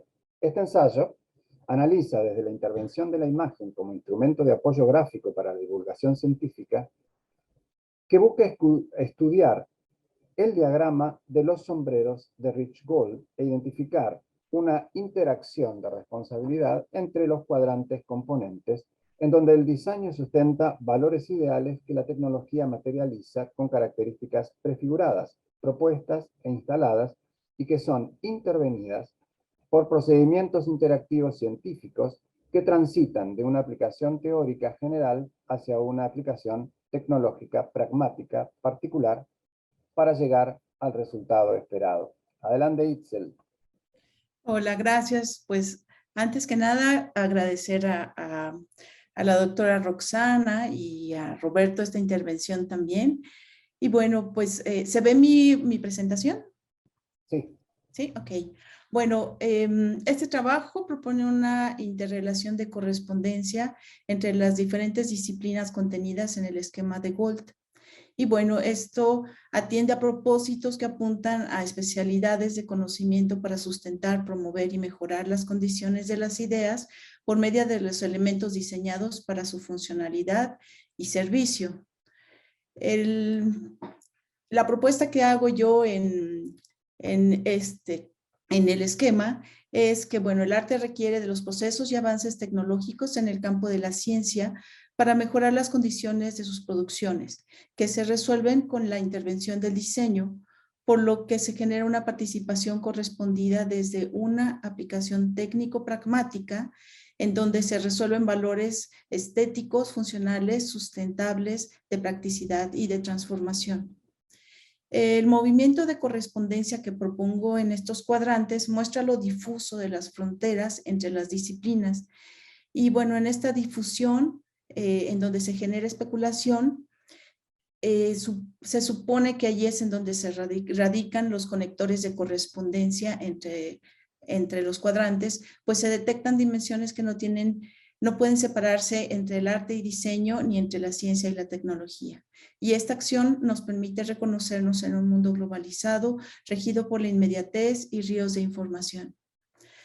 A partir de este estado de correspondencia, se analiza el ejercicio de la ilustración científica y de representaciones gráficas como recursos de comunicación y divulgación de la ciencia para comprender los eventos naturales y extender el conocimiento de la realidad. Lorena Petra introduce el tema de la importancia de las imágenes en la ciencia en su libro Imágenes y Metáforas de la Ciencia, en donde los componentes asociativos ponen en relieve los aspectos de la actividad mental a cualquier tipo de pensamiento. Y dice, quien quiera que se ocupe del pensamiento, pero también quien piense, un literato, un científico, un artista o un filósofo, participa, aunque sea con modalidades diferentes, de un mismo proceso cuyas raíces han de buscarse en los contenidos mentales profundos. Petra expone que en cambios de teorías científicas o de cambios de paradigmas, la ciencia ha recurrido siempre a otras disciplinas para poder establecerse. Y bueno, por otro lado, Alberto Cairo expone la importancia de la imagen en el proceso de la divulgación de la información y define el diseño de la información como el arte y la ciencia de preparar información que pueda ser usada por seres humanos con objetivo de servir de herramienta que guíe la acción de los usuarios. Esto nos indica que el diseño de la información no solo es diseño visual, sino parte de una disciplina de organización de datos para anclar la comprensión y memorización de los mensajes. Además, se conforma como una ciencia, lo que le atribuye metodologías y observaciones empíricas de la realidad. Los datos, carentes de valor informativo por sí mismos, se vuelven información al darles significado con una organización determinada, que logra ser comprendida por el usuario, memorizada y transformada en conocimiento al ser visualizada. Según Cairo, la información científica ha acompañado el camino de la ciencia siglos antes de la enunciación del método científico. Se hicieron registros de cartografía, botánica y descripciones gráficas que acompañaban textos antiguos con el fin de describir lo que observaban. Y bueno, no podemos dejar de mencionar a Leonardo da Vinci, quien fue brillante para describir con imágenes detalles anatómicos, diseños mecánicos para generar movimiento y artilugios innovadores para los tiempos en que vivió. Seguro, él usó los 4 sombreros de Gold. Su ingenio lo llevó no solo a brillar como creativo, sino a saber comunicar lo que comprendió. La información visual actualmente tiene un protagonismo en los medios informativos de comunicación y recorre de alguna manera los cuadrantes de Gold de maneras conceptuales entre ciencia y semiótica, transitando por representaciones gráficas entre arte y diseño, y ya sea con ilustraciones digitales o análogas, en imágenes fotográficas que se distribuyen por interfaces electrónicas, organizando la información entre ciencia y tecnología. Las imágenes tienen la capacidad de ofrecer directamente una idea global del proceso que describen, mientras que la lectura de un texto tiene lugar en forma lineal. Para concluir, las representaciones gráficas en la divulgación de la ciencia ejercen un rol fundamental para transmitir el conocimiento, ya que organizan la información y sintetizan procesos conceptuales complejos. Signos como colores, formas, texturas y escalas generan modelos simbólicos que pasan por construcciones de comunicación y significación para comprender la visualización de la información científica transmitida. Muchas gracias. Gracias a vos, Itzel, sobre todo, no sobre todo, es decir, entre otras cosas, por el manejo impecable del tiempo, justo tus 7 minutos. Bueno, si les parece ahora sí, volvemos para darle espacio a quien se lo quitamos, por mérito propio. Pablo, Denise y Mitze, si quieren avanzar entonces con unos minutos más para redondear el tema que quedó interrumpido. Mientras ustedes se preparan, les cuento un poco que esta suerte de dictadura del tiempo, que a veces nos obliga a hacer este formato de coloquio muy reducido en tiempo, tiene que ver con que, dos cosas, hay algunos lugares, por ejemplo Japón, donde las ponencias son tan estrictas que cuando se cumple el tiempo, se apaga el micrófono, con lo cual el ponente se queda sin voz, lo cual es terriblemente más duro de lo que puedo hacer yo quitándoselo. Pero fundamentalmente la justificación es, cada uno tiene una porción de pizza. Y la pizza tiene determinada cantidad de porciones. Cuando uno come una porción extra, está comiendo la porción de otro. Adelante, chicos. Denise, Pablo, Mitzi. Sí, muchas gracias. Y justo es un muy buen punto, porque, permiso, voy a compartir ahí. Se vincula con la exposición pasada. Voy a tratar de avanzar bastante rápido. Voy a tomar un resumen. Nosotros tomamos como caso de estudio la medicina. Como muy bien lo comentó la compañera la presentación anterior, no se puede pasar un análisis sin ver al maestro Da Vinci, tan complejo, tan variado en su estudio, y en este caso tomamos la parte artística de representación visual que él utilizó para poder explicar todos los conceptos y los elementos, parte de su estudio. Voy a avanzar rápidamente y lo llevo un poco a la línea más actual, en donde se utilizan también elementos artísticos de contraste, de elementos de sombra, de explicación, muy próximo también a la lógica del diseño, que es lo que estamos comparando. Por otro lado, el tema medicina, del cruce de medicina e ingeniería. Aquí muestro unos ejemplos de elementos complejos, principalmente las trabéculas, los espacios intersticiales que se producen en los huesos, la mayoría de los espacios porosos de los huesos, y cómo la ingeniería puede tomar este ordenamiento morfológico especial de la naturaleza, y lo trata de asimilar a su elemento individual, y luego da un ordenamiento matemático a través de varios patrones, fractal, entremedio y otras cosas más, para poder generar una simulación ingenieril del comportamiento de los huesos en este caso.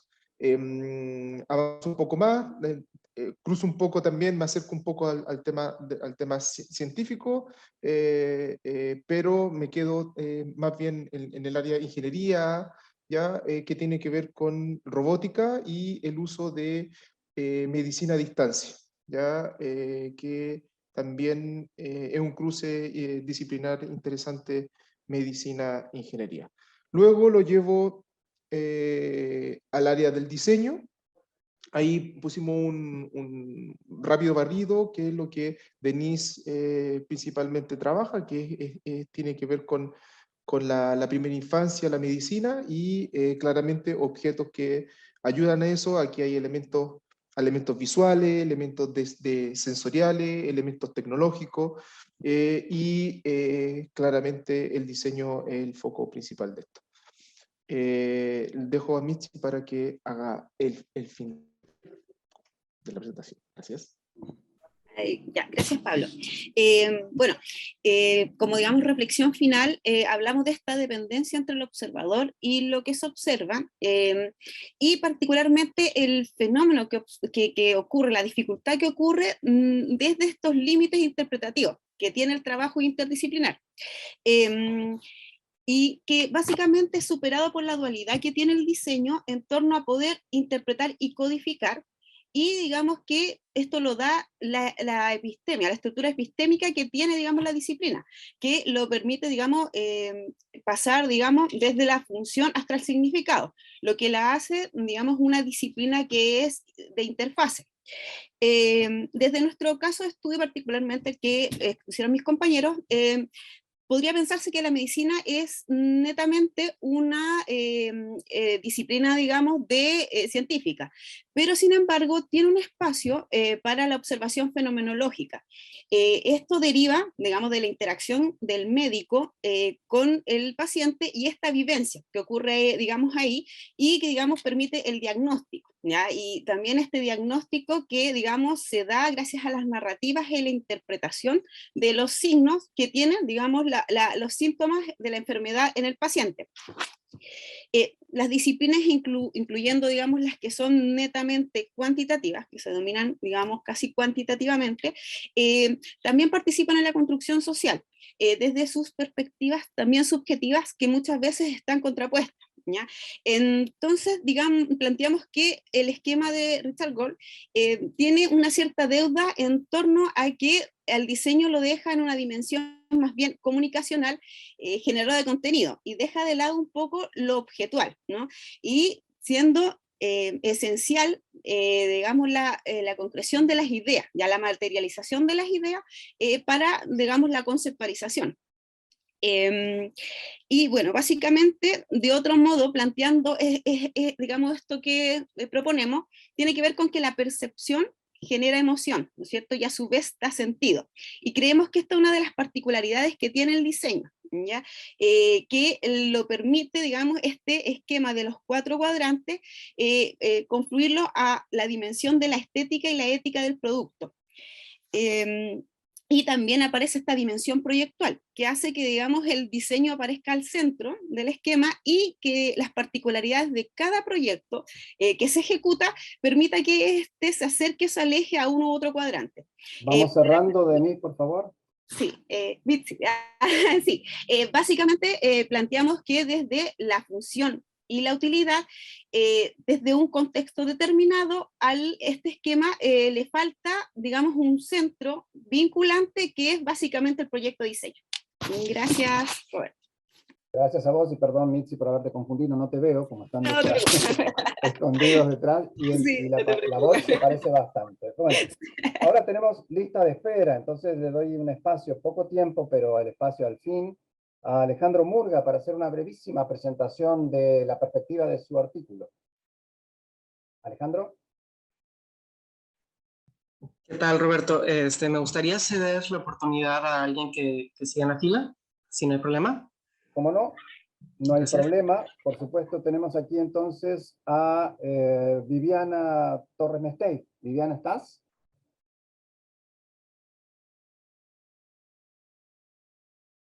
Recién estaba. Estoy presente. ¿Estás? Sí, estoy. Adelante. Sí, bueno, en mi artículo me escogí concentrarme en la dicotomía arte versus diseño, mayormente porque mi objeto de estudio en la tesis doctoral son los fotomontajes surrealistas.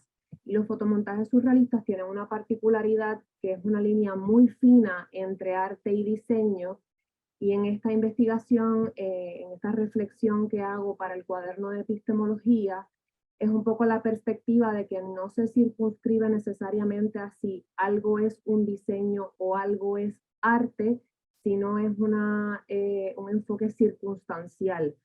Cuando algo es arte y cuando algo es diseño, como en el caso de los fotomontajes surrealistas, que es una cuestión totalmente ontológica, que entonces se circunscribe a que ese objeto de estudio particularmente es una producción artística, pero necesita el diseño para poder llevarse a cabo, y es ahí entonces la transdisciplina, como ambas disciplinas entonces se crean una simbiosis para producir un objeto como el que en el caso de mi tesis son los fotomontajes surrealistas. Y ese es el acercamiento que hago en este escrito para el aporte de epistemología. Muchísimas gracias, Viviana. Seguimos entonces con Alejandra Guardia. Alejandra.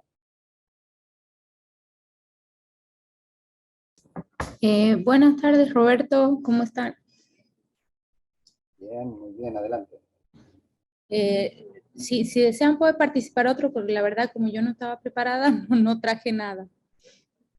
Cuando mandaron los mails a esta gente de la lista, les dije al final tenemos un tiempo para completar. Lamento que no lo hayan aprovechado. Bueno, tenemos a Matilde Rosselló, pero sí no la tenemos entre nosotros. Bien, nos quedan unos minutos. Recuerden que esto termina a las, serían para nosotros las 8 menos 10, con lo cual me parece que ahora podríamos hacer a ver, Roxana, si te parece, algunas preguntitas yo tengo en mente. Por ejemplo, yo le preguntaría a Rafael, y para que respondan no solo Rafael, sino todos, ¿por qué de alguna manera, a mi criterio, reducen el diseño al tema comunicacional? Esto es, traten de no hacer opiniones, sino tratemos de hacer el esquema académico, tratando de ubicar algún teórico en el que apoyarse o algún teórico que sostenga lo contrario. ¿Quién se anima? ¿Rafael o cualquier otro?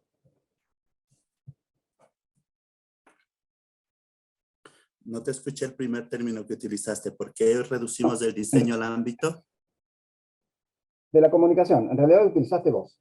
Y algún otro más, ¿eh? Hubo varios que mencionaron esto porque está tomado Lo que seguramente pasa de que algún autor. está en un autor que es Maeda, Ah, en Maeda, que, exactamente. que discute el modelo de Rich Gold. Y yo misma también en mi artículo referencio al diseño como su fin principal, o sea, no me acuerdo si es el fin, pero de alguna manera que la dimensión comunicacional cumple un rol muy central. Pero es cierto que está muy discutido eso también, ¿no? Y hay voces muy encontradas en ese punto. La mía, por ejemplo, digamos, fundamentalmente porque como arquitecto no me siento identificado, pero a mí me gustaría escuchar algunas voces más, en favor y en También contra. lo que pasa es que lo comunicacional depende de cómo se entienda, ¿no? Habría que ver. ¿Cómo tengo que entenderlo? Claro, por ejemplo, un arquitecto o cualquier diseño se supone que debe ser comprensible. Podrías llamarlo semiótico hermenéutico también, o algo por el estilo, porque digamos, así como... ¿Cómo? No, se coló una voz nomás, tranquila. Sí, lo que Rafael, digo tenés es abierto tu micrófono. que el diseño está orientado al usuario y entonces un buen diseño arquitectónico también está vinculado a una semiosis del habitar y induce conductas, modela, motiva y debe poder orientar, ¿no? Incluso hay ámbitos donde es más sencillo verlo, qué sé yo, en la señalética es muy obvio, ¿no? Pero lo que buscamos es que se comprenda fácilmente que si el objeto tiene tal fin o tal uso, lo comunique, lo explicite adecuadamente. Entonces, me parece que eso hace una diferencia con otro tipo de producción, como puede ser la artística o puede ser incluso la científica, que se orientan por otros fines. No sé, esta es un poco Me parece las muy razones bien que y es a mí me interesante llevan a como adherir. Es interesante como razonamiento. Por ejemplo, es más notable todavía, ya que hablas de señalética, todo lo que es el diseño de espacios, si nos ampliamos a espacio urbano. El espacio urbano es mucho más didáctico y comunicacional, sin duda. Ahora, a mí me da esa intuición misma, me encantaría ahora, en base a mi duda, ponerme a leer un poco, a ver de dónde puede tomarse algún autor que mencione que, por supuesto, entre las funciones está la comunicación. Pero yo he tenido este debate con decanos también de las carreras de diseño de otras universidades, pero... ¿quién ganó? No, y yo no soy la voz autorizada, porque imagínate. Pero era broma también, ¿eh? Nadie gana en estas cosas, ganamos todos en todo caso. ahí ¿no? hay gente levantando la mano. A ver, ¿quién? ¿Quién fue? Oscar Mas. Adelante, Oscar. Estaba Oscar, el otro Oscar antes parece, ¿no? Ah, y Oscar, Oscar los dos Oscar. Mas es, el otro es Oscar Acuña. Oscar Mas, o también es Oscar Mas, sí. A ver, te escuchamos. Ah, no tiene autorización. Cristian, ¿le podemos dar autorización para meterse? No sé si está Cristian tampoco ahora. Cristian, volvé que te perdonamos.